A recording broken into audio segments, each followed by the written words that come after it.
loved that he...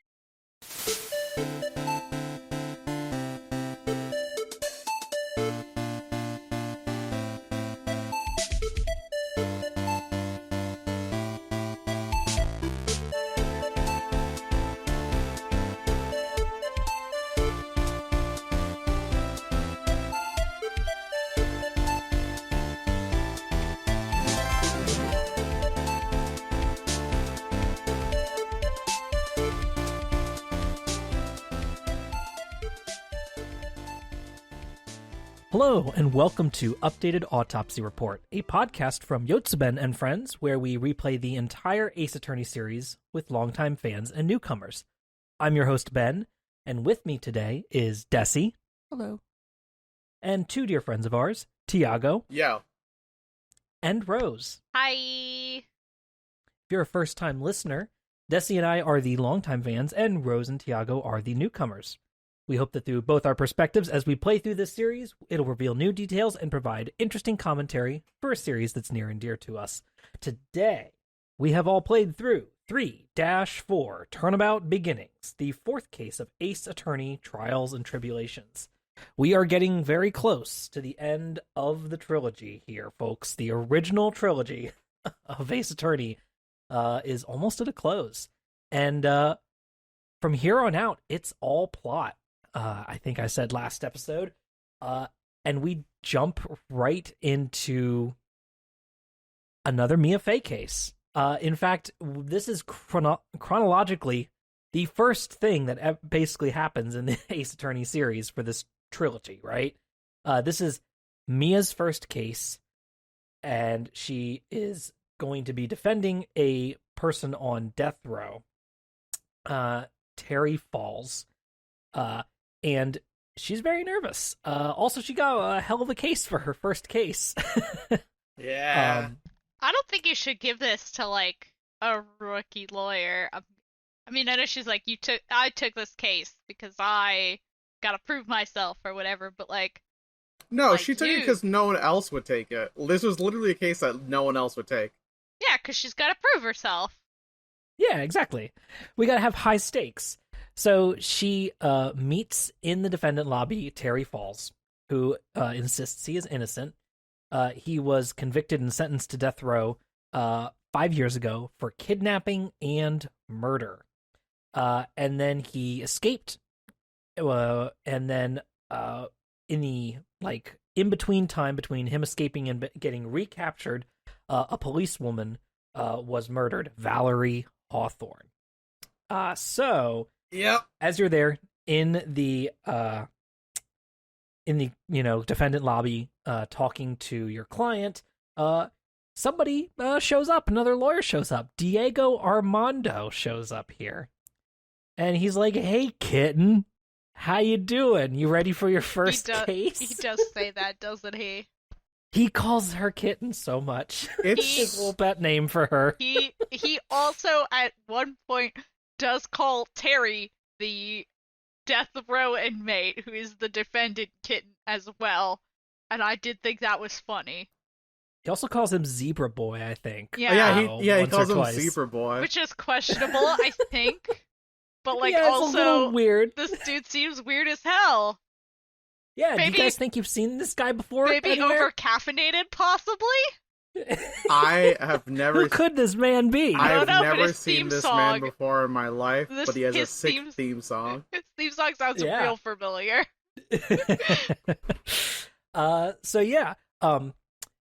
This is the man who was then poisoned in the original or hurt in the original case of game 1 here, or not game 1, case 1 of game 3 here, when Mia talks about her boyfriend who was killed. Mia's boyfriend. Yeah, that was Mia's Diego. Boyfriend. Ooh. So we're starting to put some of these pieces together here about, she was dating this other lawyer here. So no, Grossberg is not here to help. Instead, Good. You have Diego at your side. Yeah. What? If you got to choose between Marvin Grossberg I choose Diego. or Diego, I choose Diego. Mondo. Diego, I would please. like Diego, please. Diego knows to keep his bodily functions to his goddamn self.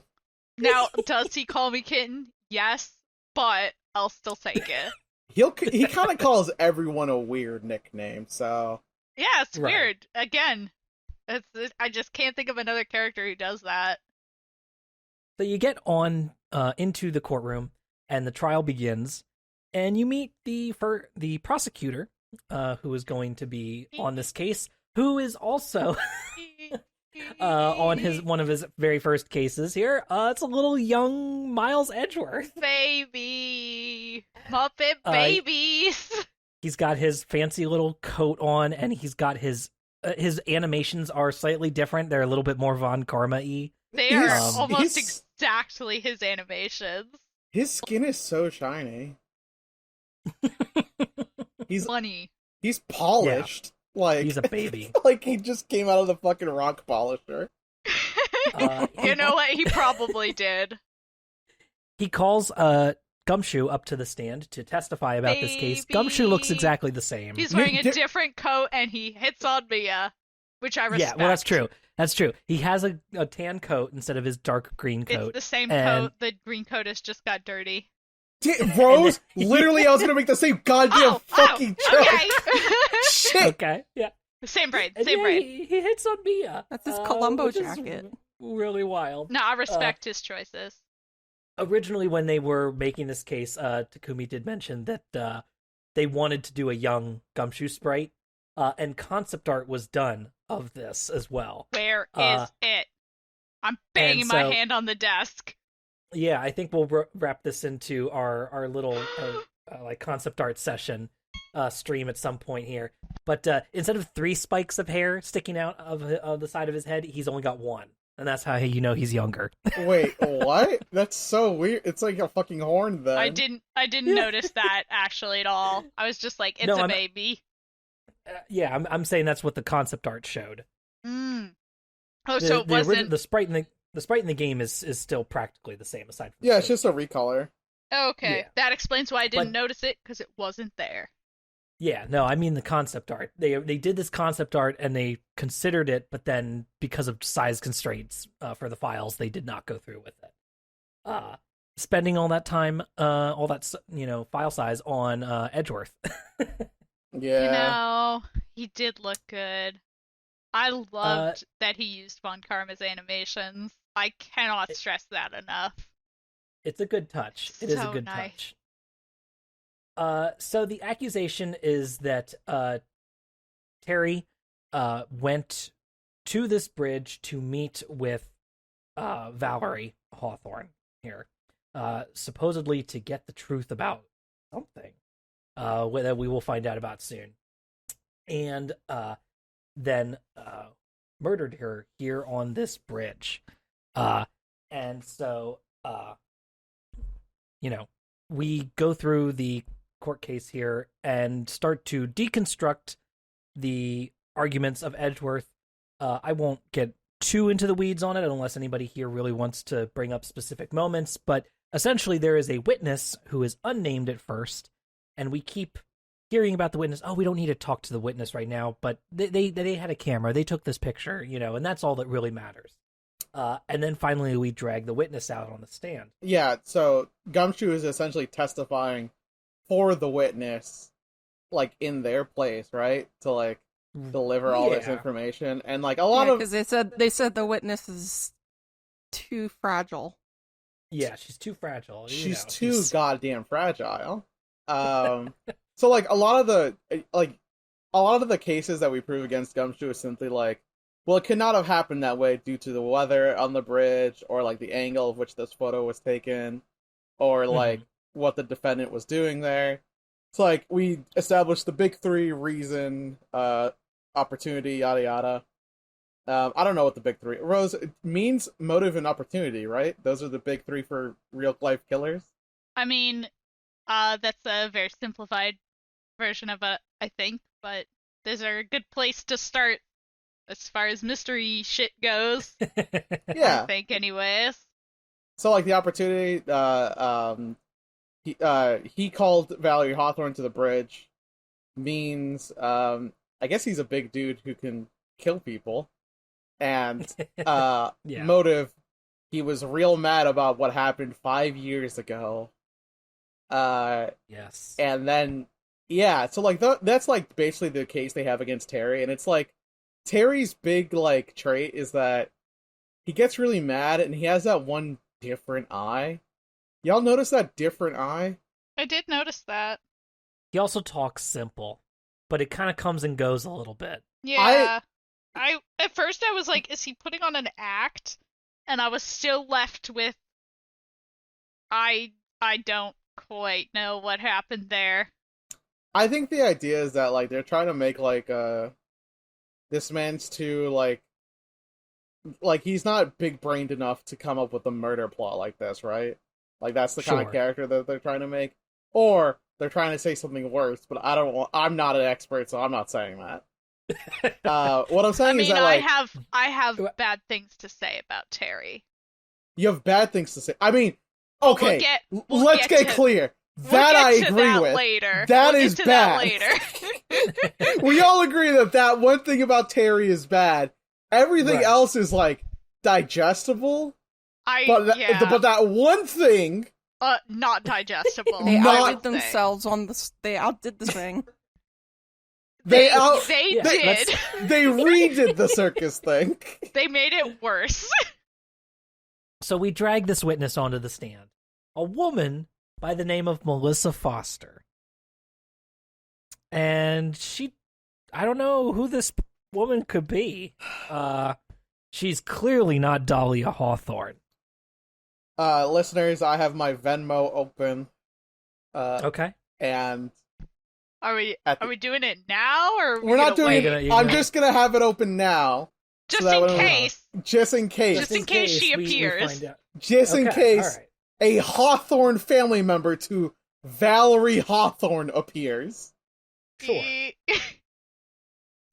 So we get into Melissa Foster's Melissa testimony. Foster. It took me a good second here to get my bearings. Melissa Foster's testimony, we start breaking it down about like her positioning, about where she could have taken the photo, what things she would or would not have seen, like seeing the escape vehicle where the body was hidden, or seeing the scarf and its color as well comes up here. And so we go back and forth a little bit on that, and she pulls the same card that she did in case one, where she wraps the whole courtroom around her finger by just saying, "Oh, I'm such a sweet little girl. I couldn't have done anything." Wait, kind of bit. what do you mean? Melissa Foster wasn't in case one. Yeah, you're right. I'm sorry. Yeah, we We'll amend the record yeah. here. Fix your testimony, Ben. Fixer, Yeah. please amend your Commits testimony. perjury. And so we go back and forth on this until we break things down enough that the courtroom needs to take a break because Melissa Foster freaks out, and we need to, and she has like essentially like a fainting spell, and we need to break and give her time to recover here, because you accuse her of being the one who could have actually done the murder. Yeah, she knew about information that simply was just not available to her. Exactly, if she was not the murderer. So you get a brief recess, and during this recess, then you get to talk to Terry a little bit more and get some more details, and find out that 5 years ago he had been dating Dahlia Hawthorne, who was Valerie Hawthorne's little sister. And the three of 14 them, years old. yeah, she was 14 at the time. Terry He was 20. and Yeah. Terry was 20. Again, we keep bumping into this, and it's Fucking in fact this time though, Mia calls it out. Yeah, I don't know if you noticed that. yeah, Mia's straight up like, dude, my God, I guess Yeah, you're. what the fuck? She's like, "Oh, I guess you were, robbing cradles before you were robbing diamonds, or something like that." So yeah, And, You should be in it's like, prison for a different reason. arguably, should you still be on death row? Who knows? I'm not volunteering to take that case. That's what I'll say about that. The three of them, Dahlia, Valerie, and Terry, hatched a fake kidnapping plot to get a $2 million diamond that was part of the Hawthorne's diamond business. I guess their family has like a jewelry business, and they had this $2 million diamond that they wanted.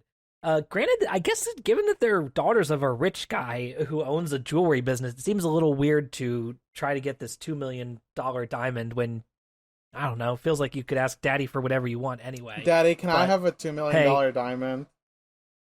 Yeah, I mean, it might not give you the diamond, but he'd probably just cut you do whatever else you want. Your allowance is so much it doesn't matter. Right, exactly. He could cut you a check. Yeah. They'll just but buy anyway, you whatever. They do this. They set up this whole fake kidnapping to get this $2 million diamond as the ransom, and the fake exchange would happen on the Dusky Bridge, the same place where this murder happened from this current case. So again, we've got our good old-fashioned Ace Attorney. It's like poetry, it rhymes moments where things happen again, with the same characters, these echoes of crimes of the fathers or crimes of the sisters in this case, happening, 5 years later. So they do this fake handover, but what happens then is Valerie betrays Terry, shoots him in the arm, and then Dahlia jumps into the river and escapes, and the diamond goes missing.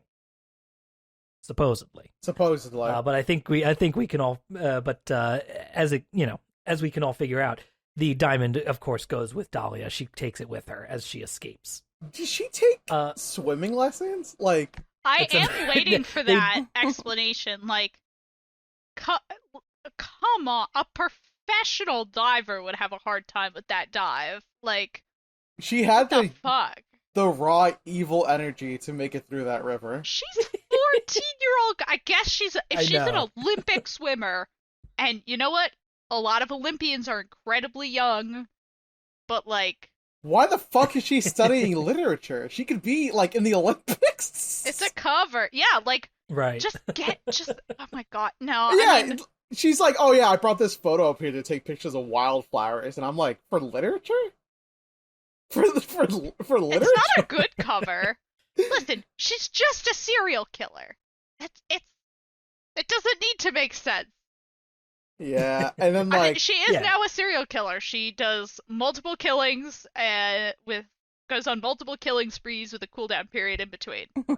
That's a serial killer. A fucking cooldown? Alright, so like, that's how serial killers work. I know, but the way you said it made me think about Apex Legends. So here's the thing that gets me, right? Is that in the note, Valerie Hawthorne leaves a note on her desk that says, "Meeting with Terry, must tell Dahlia the truth comes out."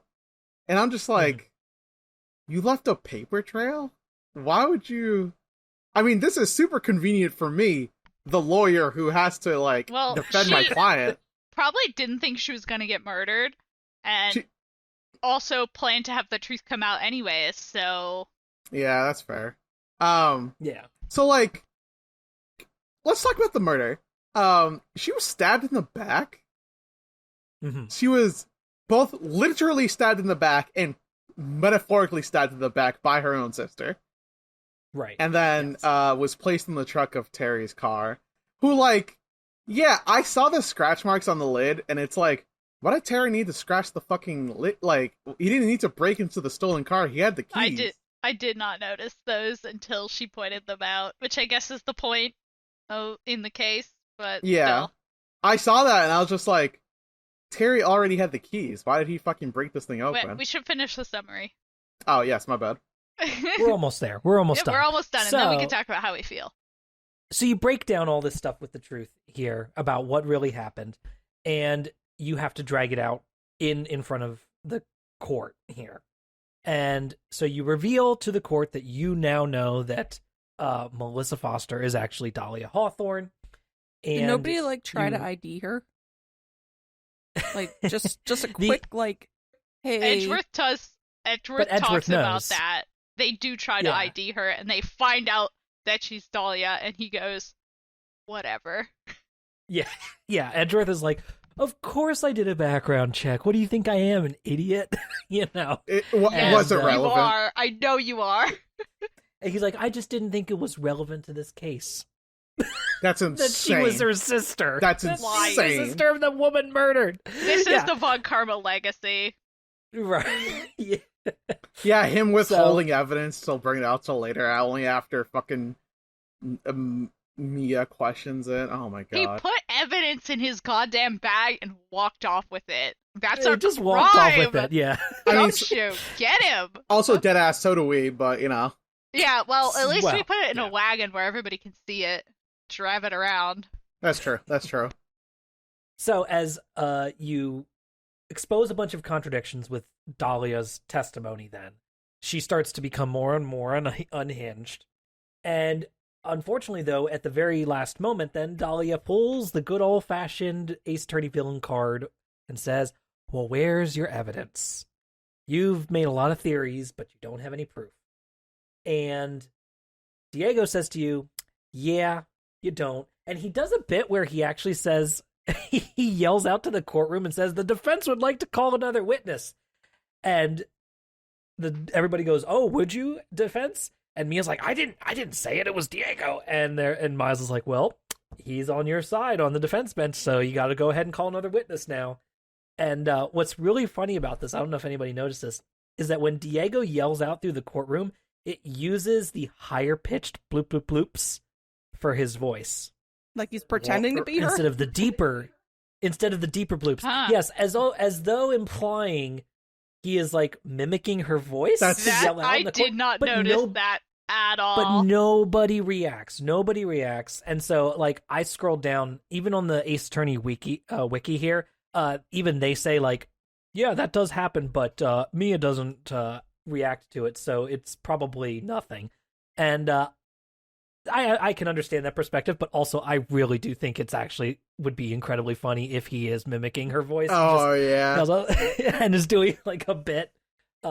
But yes, so you call one last witness onto the stand, and of course it's gotta be the one other person who was there, Terry. And so you're like, Terry, listen, I'm begging you, give me some more details about what you saw, and we can prove your innocence. But Dahlia still has him wrapped around her finger, and he does not fully buy into the accusations that you've been throwing.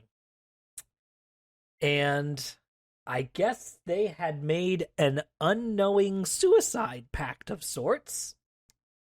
Obviously, Dahlia was manipulating Terry. They knew here about it, but yeah, like she was manipulating Terry here, clearly. But the idea was like, oh, if anything was ever to happen to us, these little necklaces we have with this liquid inside, we're both gonna drink it together, kind of thing. And so Terry's like, okay, Dahlia, we're gonna do it, and he swallows the liquid in the necklace, and Dahlia just kind of looks at him like, okay, see you, worm. And Terry perishes on the stand due to poisoning himself. Terry falls down. Yep. And the trial ends with nobody winning and no judgment being rendered. And Mia's like, wow, this is really fucked up. And Tiago says the only time a lawyer can cry is when it's all over. okay, His famous sure, iconic buddy. line. He also breaks his coffee mug in his hand and it bleeds. I have gotta say, he thinks he's so cool. the first time we've seen like actual animated blood, because we've seen some still images of some pretty gruesome shit. We have not seen like blood. Not this much. Not like Haven't we seen one or two characters with blood coming down like the side of their mouth a little bit?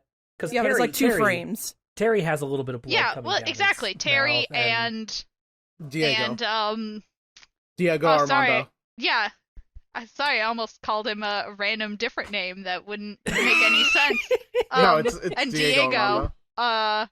Yeah. Both like animated blood, not Wait, still did you say images. Diego Rivera? No, I said Diego Armando. I thought, I swear to God, you said Diego Rivera before Is that an actor? Don't ask I me. don't, what do you mean? You pulled it out. Moving on. Who's Listen, Diego? No. Isn't he a painter? Oh yeah, he's a painter. I should have known that. Oh, he is a painter. Oh, okay. I will Yes. show. See, people say the names of actors at me, and I go, I don't know who that is. So if somebody says a name that sounds familiar, and it doesn't immediately pop to my mind, I go, oh, that must be an actor. I don't know who that is. So Diego Armando artista. says, you always got to keep smiling, which means that, in a weird way, Diego Armando is the originator of, like, a lawyer must keep smiling, that then Mia passed down to Phoenix Wright. Yes, exactly. Which means... He says it the exact same way she says it, and the exact same way that Phoenix starts to say it, then, yeah. It's very funny to me that, like, Diego... Obviously Mia had a mentor, right? Because there's no way that she got that sick by herself. But she did become that sick after this case. But, like... So, as we know, Diego Armando gets poisoned after this case by Dahlia. Somebody. Dahlia Hawthorne. She kills Yeah. him. When did that happen? Just right outside this fucking room? Maybe. Yeah. Like I tomorrow. believe the timing. Yeah, the timing is right after this because they try to investigate her, I believe, for this, and that is why she pawns off that is when she pawns off the necklace that she has to Phoenix, remember? Oh, so let me make sure I understand this.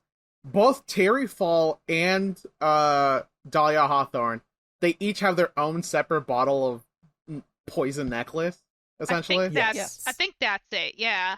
And that they had they each had their own little necklace that matched or whatever. Yeah. So like Terry's, he used his, and then Dahlia says, I ain't no fucking chump. See ya, chump. Yeah, exactly. I'm gonna she use uses hers here in a minute. Right. Yeah, and so then she uses it on Diego, and then 6 months later, then we have the Phoenix Wright incident then with her, and then Phoenix swallowing the necklace. The bottle. He eats it. The bottle, yes, the bottle on He the eats necklace. it. He chews it. That's incredible. Phoenix. I'm never letting anyone forget that. Phoenix glass eater Wright. Speaking of Phoenix, we also have like a little bit of a framing device for this case, in which at the very beginning and the very end of this case, we see Phoenix on his laptop, like looking at the files, reading up about this case to like get some, like he's doing research. He's got to get info for something. Because this incident ain't over. That was a very different like series of animations that I found interesting. Yeah, sitting there on his little laptop with like the blue light. I and everything. noticed that it kind of looked like he was in like a hospital setting. Like I think I saw like a medicine, one of those IV drip things in the background and stuff. And so what I'm gathering is that he's been poisoned once again or something. Yeah, another poisoning. Or somebody's hit him over the head with a fire extinguisher. He's finally getting that concussion looked at. Please go to the hospital, Mr. Wright. He's been concussed for 2 games, and someone finally noticed, and it's like, I guess you should go. Like, we gotta take you to the ER, buddy. All right, so as we know in this case, Melissa Foster turns out to be Dahlia Hawthorne. And dear listener, if you've been listening to our series, you know that in episode, I don't know the number, case 3-1, it was 2 episodes ago. 2 episodes ago, a month ago in real time, I made a bet with my good friend Rose. I'm not going to dox you name. Please don't dox me. I'm not gonna... No one can spell my last name anyways, but don't dox me anyways. I won't. And that bet was, I did not think that Dahlia Hawthorne would appear once again. So as of right now on my screen, I have Rose, I'm not going to dox your last name, $1. The description, $1. The description, Dahlia Hawthorne. There we go. And I am feeling very smart and genius right now because I also predicted something last episode, which was that Dahlia Hawthorne would appear in the opening cutscene. And she actually did, but you don't find that out. Oh, buzz. Oh, Somebody's Venmo'd me $1. Thank you, my friend. So here's I think the most interesting part, and it actually ties back to the bet, is that the reason I initially made it is because Ace Attorney, I would say, like, when they have cases for other games, like, it's only the first and last one that kind of, like, wraps things up, right? Like, in the first one, it was, like, Phoenix's first adventure, and then it was about protecting Miles Edgeworth, and in the second game, it was the first game against... you know what? The second game actually doesn't count. This is, like, I feel like a weird thing, because I didn't feel like in the other games the cases were connected, and in this one, like, most of the cases are, right? Like... Almost all of them are. Yeah, almost all of them are. 3 out of the 5. 3 out of the 5 is more than the 1 or 2 out of the 4 that we've had before. This is over 50%. So, like, I'm actually kind of stunned, because this is, like, the first time where I actually had to be like, yo, is there something happening in the background? Like, what the fuck? Because, like, Game 2 almost sets that up with Morgan Fay. Yeah, I'm still waiting for her. Where the fuck is she? I'm calling it now. There's going to be like an Avengers bad guy team up with Morgan Fay and Dahlia Hawthorne, and they're both going to be in an empty parking lot, and Phoenix Wright and Maya Fey and Miles Edgeworth and Godo and Franziska von Russian is going to be there. She's German. But they're going to run at each other very quickly, and it's going to zoom out. It's just going to be an empty parking lot, and they're going to fight in the middle. Okay. Wow, that sounds like a average quality movie. Sounds very mid, I agree. So, like... I guess we'll have to see whether your prediction comes true. I'm just like, damn. So, here's just a straight-up fact. Terry is a pedophile. Let's just... Yeah. No way to mince words around that. I'm not a fan. And it's like... We keep bumping into this, as I don't know, like part of the time in which the game was made, in which this, and different cultures in which, folks didn't think of this as nearly as a big a deal as it was. But it's still not 16 and 14 great. are two really different ages, having been both of them. I can now, safely say it's just rough to be here again. Bad if you're 20 and dating a 16-year-old. Do not get me wrong, but somehow 14 is worse. That said, everything here is kind of tragic and fucked up with this whole case. Yeah. So between like suicide at the like it's a very depressing. Like if you look at the just like literally looking at it and ignore, you're like, oh, you have not played through it. And you're just looking at the facts of it, you're like, oh, wow, this is all kind of fucked up. She is a serial killer. Like, this 14-year-old girl is a serial killer. This 14-year-old girl is a serial killer. The judge is Canadian. And you know what? I hate this judge. I'm glad this case was short, because I hate this judge. I don't like him. I want my dad back. He's not as cool as my dad. I don't like how he looks. I can't trick him as easy. About him. Wait, is he's a Canadian? Well, I guess he could be Canadian and American citizen. Never mind. The thing that kills me the most is that with the other judge, he was way more gullible and easy to trick. And this one, I had to actually like work for it.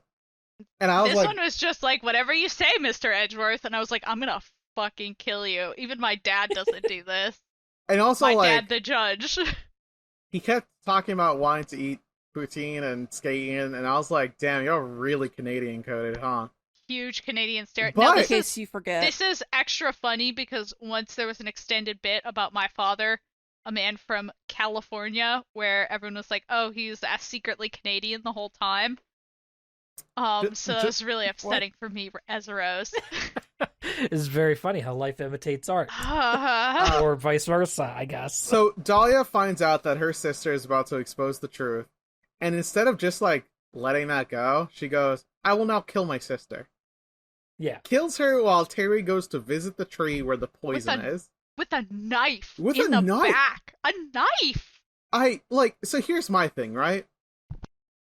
Why didn't Dahlia just throw her into the fucking water? We don't know yet. If you don't confirm kill, they're alive. Right. She knows that she fell into the water and made it, so why take the chance with her sister? Well, there's a knife in her back. Also, she's still 19. She's still 19 at this point. Jesus Christ. So here's the thing, is that I feel like something that could have been easily done was simply just age down Terry by 2 years. It would have still been very creepy, but like, it's possible. It's more digestible than what actually happened. Yeah. Yeah, like, it's more digestible than what actually occurred, which is a man who was tutoring a 14-year-old girl decides to date and fall in love with her. So here's the thing, right? Is that, like, it also paints this weird picture of, like, yes, Terry did fall in love with her, but also Dahlia, for sure, definitely manipulated him into that, right? Like, there's no way that Dahlia actually fell in love with this man, and therefore was using this adult to get a diamond. She literally made a suicide pact with him that she knew she wasn't going to keep. Exactly. And he followed through on it. That's how good she was. So at the age of 14... And I say good as in bad, obviously. But, she manipulates her detective sister, an adult man, to fall in love with her, and comes with a scheme to steal a diamond, jumps off a bridge into... Olympic swimmer. Into death-defying, like, waters and shit, survives, then keeps the diamond, and changes her identity with the help of her detective sister. Yeah. This almost went perfectly, except for the fact that Terry's wagon crashed and he escaped through sheer luck. Well, and also then Valerie was, apparently racked with guilt over doing this. Yeah, but once Terry died, and was gonna start to reveal things. Yeah. The thing about that is that, like, at that point, then you just have to kill Valerie on the side, right? But, like, the fact that Terry escaped... Still bad, I agree. But, like, the fact is that then she had to have 2 corpses she had to take care of, which was Terry and her sister. And then, she then decides to just kill some random lawyer in a courthouse. Just, like... Yeah, just revenge. Because he was the one who tried to call Terry to the, Wait, was it revenge? Like, that was the reason. I'm hypothesizing at this point. It has not been confirmed in the story. He was asking her questions, and so she just killed him because, I don't know, maybe he was getting a little too... Maybe he was getting too close to the truth. Yeah. So then, like, when Diego Armando says a certain line, a very familiar jazz theme starts playing. Uh-huh. And yeah, I don't know where that's from. It seems really familiar, though. Also, he's chugging coffee. A very cool coffee aficionado who chugs coffee. Me. It has the same theme. Mm-hmm. And also gets poisoned by Dahlia. So Diego... It's Rose. Quote unquote, wearing the same outfit as me, Rose. So Rose gets poisoned by Dahlia Hawthorne in this courthouse. And then we had to solve that in case 3-1. Now... Dahlia's so fucking brazen. Like, that's the thing about it, right? Is that, like, she believes she cannot be caught. This is a common issue with serial killers. They get away with a couple of them, and they go, I'm invincible. There's no way in hell that she didn't kill someone. This. Yeah, there's no way in hell that she didn't kill someone before the age of 14. I feel like... It also sets up then nicely with Mia now, like, in case 1 makes so much sense. Why she's like, I'm gonna fucking get you. I'm gonna fucking get you, Dahlia, like the whole time when she hates her so much, and you're like, okay, Mia, okay, what's up? Well, you're really on it here today, and she's now right, all that and she should say it. Also, we totally forgot to address this. Miles Edgeworth calls Mia a bimbo. He's the bimbo. He's the bimbo. Miles Edgeworth's sexism moment. Well, look at who raised him. Honestly, I have to imagine that is just him, like, trying to keep his sapiosexual cover. He's just gay. Exactly. He's not. He's gay and he's more unsexual. I know, but the fact that, like, he's trying to keep up this sapiosexual appearance, and then the second Phoenix Wright comes in with, like, a stick of, like, with some chewed gum in his hair shows up. And, and then Miles Edgeworth is like, that man. Oh, shit. Yeah, and and a fire extinguisher shaped dent in his head. Oh, dude- you shouldn't be here because you make me feel feelings. Um, I'm gonna go confess to murders I didn't commit. so this is Yeah. like one of the Straddled him with unnecessary feelings. That's it. gonna That's the do- words. I'm gonna do a what will we call this here? A little wiki walk here. A little Okay. like from the Ace Attorney Wikipedia. Miles Edgeworth. Miles _ Edgeworth. Okay. That's I'm my on the man. page here. Here's their exact sentence about this scenario, which is very funny to me. At one point, he, Miles Edgeworth, called her, Mia Fey, a novice bimbo merely because she had gotten the upper hand. While Edgeworth has been known to use ad hominem attacks, he has never been nearly as derogatory towards a woman before or since. Good.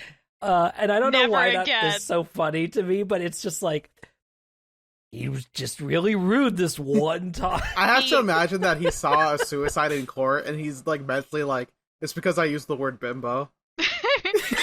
No, he comes home and Francisca's like, nice job, dipshit. You shouldn't have called her a bimbo, and then just kicks the shit out of him. I just love the idea that he's actually blaming himself for this somehow. I mean, he definitely is. Look at him. Yeah, Look at him exactly. with He your takes his- eyes. what he is. does then is he takes his jacket off and he frames it on the wall as a reminder to himself. Oh my god! Never- Is it? never A reminder Wait. to respect women every day. Yeah, that's my reminder. I'm not joking here. Is this the same jacket that's pinned to his wall in case someone Oh dies? yeah, Yes. yeah, it is. How did I not Yes. fucking notice that? Holy shit! I noticed it instantly. Now I'm gonna stick with the Francisca. At the age of how old would she be at that point? Like 10, Yeah. maybe. 12, 12. maybe, yeah, somewhere in he that comes ballpark. home and she just fucking breaks one of his knees and is like, never do that again. And he's like, okay. That's the thing, right? I bet the reason that happens is because Miles is used to calling her that kind of shit, and they're siblings. So it's like, She would kill him. He would be dead. exactly. But like, I could also imagine Francisco von Carmel calling him some horrible shit too, and it's like that's just how they talk. You know what I mean? Like siblings. Yeah, okay. I can. Manfred just being like, Whoops. now, children. Save it for the courtroom. Listen, I love my sister and I would kill for her, but I have also beaten her over the head with a hairbrush for something I don't even remember. I'm to just be honest. imagining that inside of Manfred. For lesser crimes than murder. Yeah, Oh, of course. For something way stupider, I'm sure. So like, I imagine that Manfred von Karma has like a small courtroom in his house that he just puts fucking Francisca and Miles Edgeworth in sometimes. And he's like, all right, if you guys are gonna have an argument, I'm gonna be the judge. Let's hear it. You fucking fight. Oh my god, he would though. Like, let's see. Miles Edgeworth seeing, like, talking to his therapist, like, when we were little kids, when we were children, itty-bitty babies, like, we didn't have, like, a playpen or a playroom or anything like that. We just had a actual life-size courtroom that my adopted father threw me and my sister into and forced us to argue with each other. He was 8 and she was like 4, and she just kicked the shit out of him. I just imagine her saying like objection or something like that. Yeah, how do children talk? I don't know. Objection. Like they'd have to sound it out and shit. So Miles Edgeworth, little baby man, sexist this episode. Mia Fey is so like, when did Diego become her boyfriend, right? Because like, Yeah, is he her boyfriend already?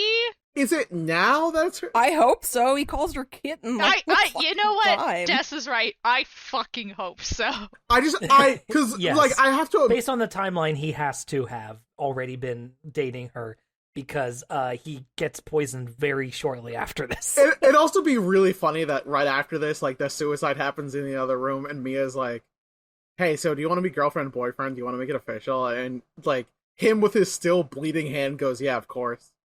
That seems right for him, though. Excuse me, I have to go interrogate Dahlia Hawthorne. Let me pour myself I'll a fresh. definitely live. I'll come right back, I swear. We'll go get coffee afterwards. while he's also drinking a coffee. I don't see anything wrong with that. What? I'm just like, bro, you can't just call people kitten. If you're dating them, you can. I don't. Here's So the he thing. It's just a little be- weird to do. You better be. Do it in court. It's a you know, little like weird. we're kind of in public here, buddy. The So, stenographer has to lay write off that a little down. bit. You can do that in personal conversations. It's just funny that it keeps happening in court, and it's like the judge is like, "I can hear you." Canada judge, shut the fuck up. Truly the most worthless judge. I want my dad back. So all right, so let's Well- go from like worst characters to best characters in this. Wait, we can't do. Not all of them, just for this case. So worst character Terry Falls, second worst character Dahlia Hawthorne, third worst character Canadian judge. Are we I would talking put Dahlia like? underneath.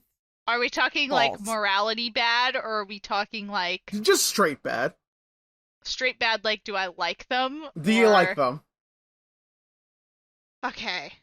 Well, here's the problem: is that I fucking love Dahlia.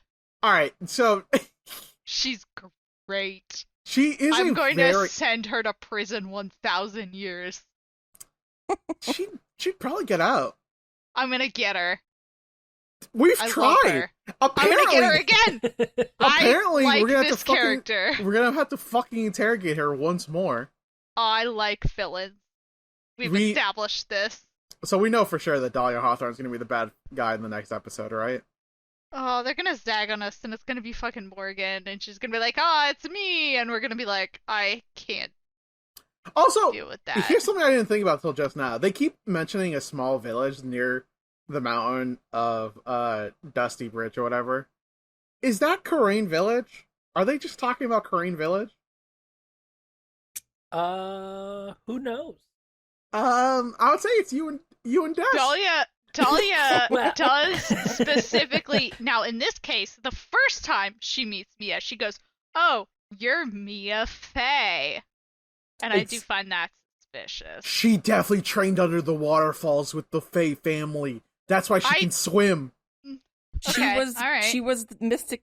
She was mystic. Mia before Maya was. She was the head of the village. So Wasn't that Mia's mom? yeah, it was Mia Misty. and Maya's Fred. mom is Misty, right? Yeah, it was Misty. Yeah, and then she passed away. Well, no, she never passed away. She disappeared. Technically, Yeah, then she vanished. So No, technically but it's 30 years until she's declared legally dead or something. Mhm. but she disappeared. So it fell to Mia. Well, no, but it wasn't this. The timeline's a little weird. I don't know. Wait, sorry. But then, We're talking. I thought you were saying she meant Dahlia, and I was gonna be like, this doesn't make sense to me.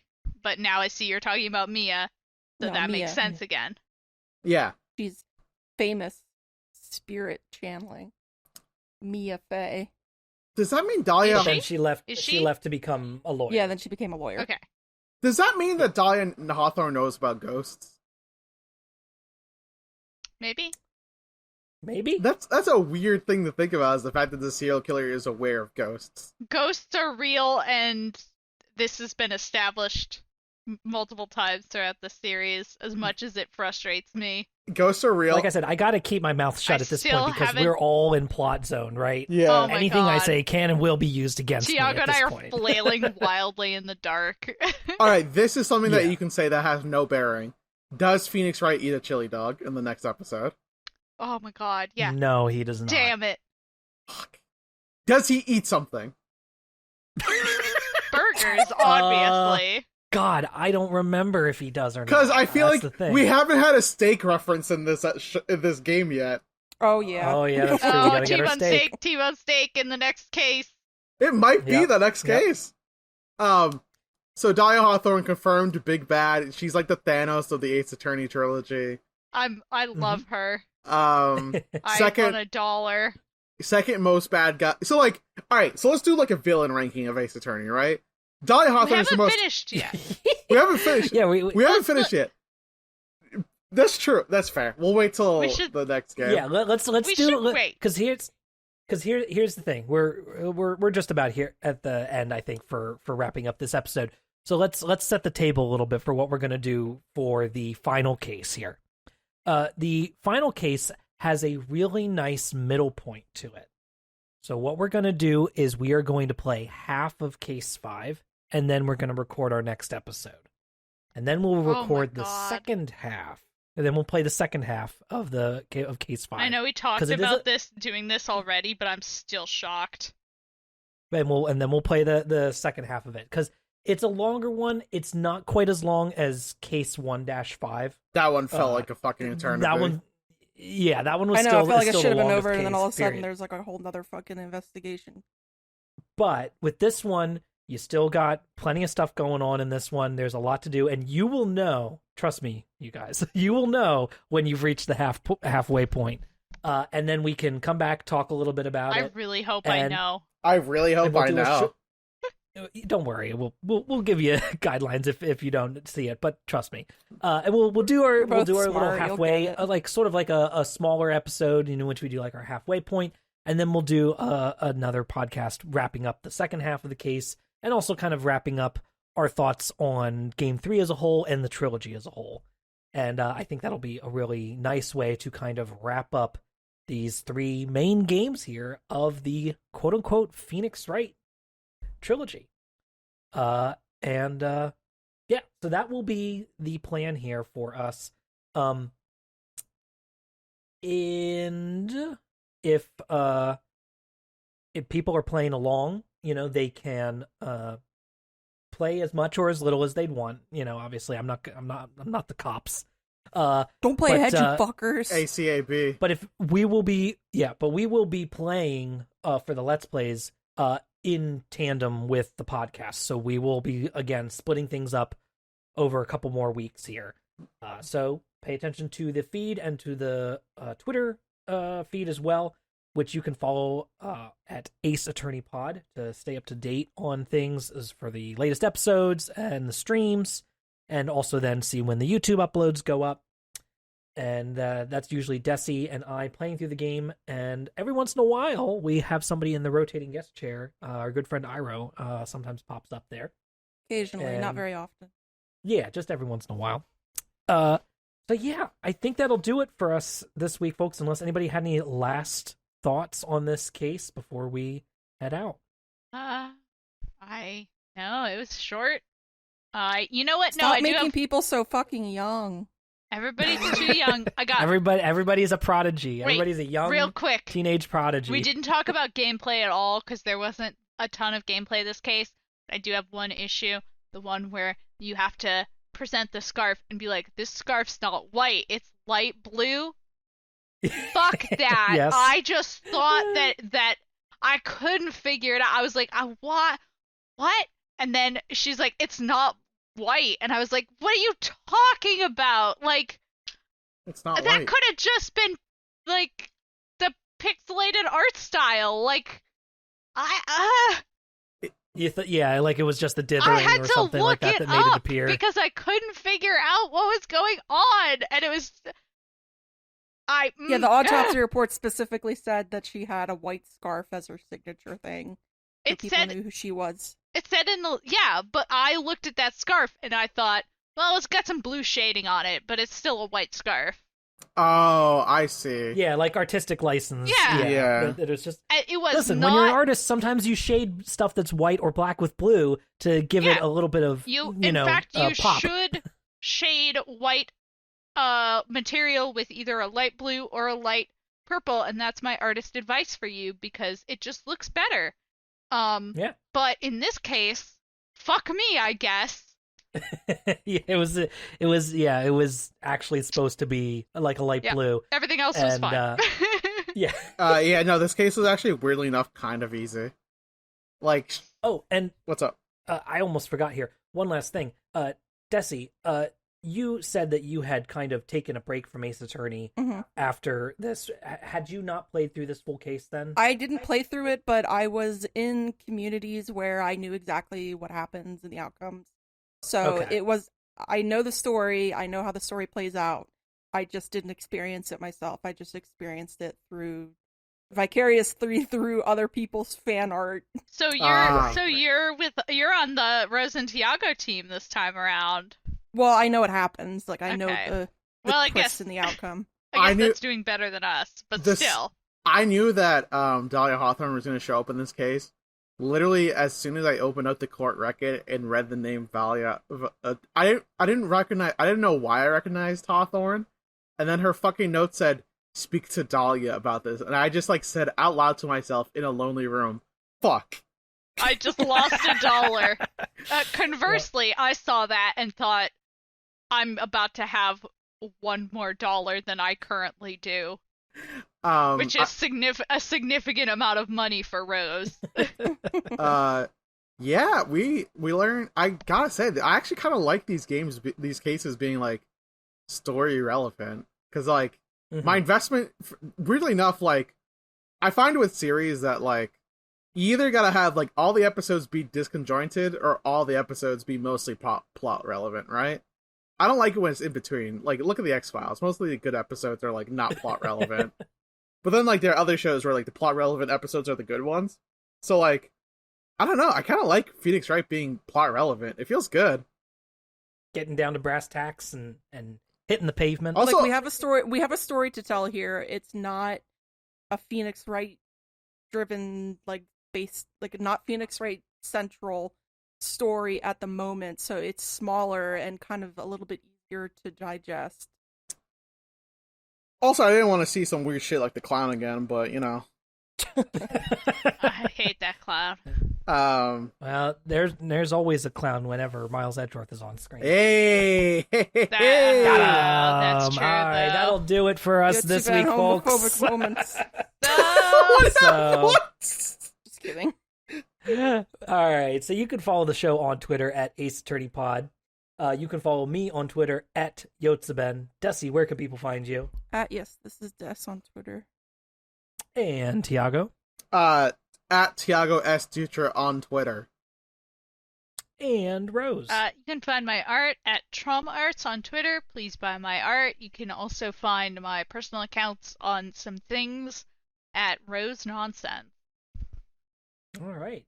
Thank you, everybody, for listening. We hope you'll rate and review us on Apple Podcasts, Spotify, or your favorite podcast platform. Yep, if you write a review on Apple Podcasts, as long as it's funny or 5 stars, I'll read it on air. And no slurs. Yeah, I think no slurs. I think that's a bare minimum. Yeah. That's ground floor. I'm just saying, you gotta be you gotta fucking proof this shit. Am I right? Yeah, don't worry. Listen, if it sucks, we won't read it. I feel like that's kind of goes implicit. If it's nice, we will read it. Next episode, we will be heading into the first half of the 5th and final case of Trials and Tribulations, with case 3-5, titled Bridge to the Turnabout. We'll see you next time, folks. Oh, we're going back to this fucking bridge, aren't we? God damn it. The bridge? I just realized you're going back to fucking Dusky Bridge. Alright, bye! Torrey Pines State Park, everybody! Bye! Bye! Bye! We said bye. Wash behind your ears.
How about 30? Yeah, just for maybe. Posterity. There we go. 2 claps. Good enough. They call me Tommy Two Claps in the West because I clap those cheeks. Uh-huh. but Call only it to Power start the Two Cuts. podcast. Drop that after you just post your LinkedIn selfie. It's okay, this won't make it onto the recording. This is gonna be making onto the blooper reel. Yeah, this will be the post credits Jesus. audio bit. Are we allowed to record the post credits before we start the podcast? Is that legal? This is the pre-credit. Yeah, it's fine. Yeah. Yeah. Yeah. Yeah. Yeah. Yeah. Yeah. Yeah. Yeah. Yeah. Yeah. Yeah.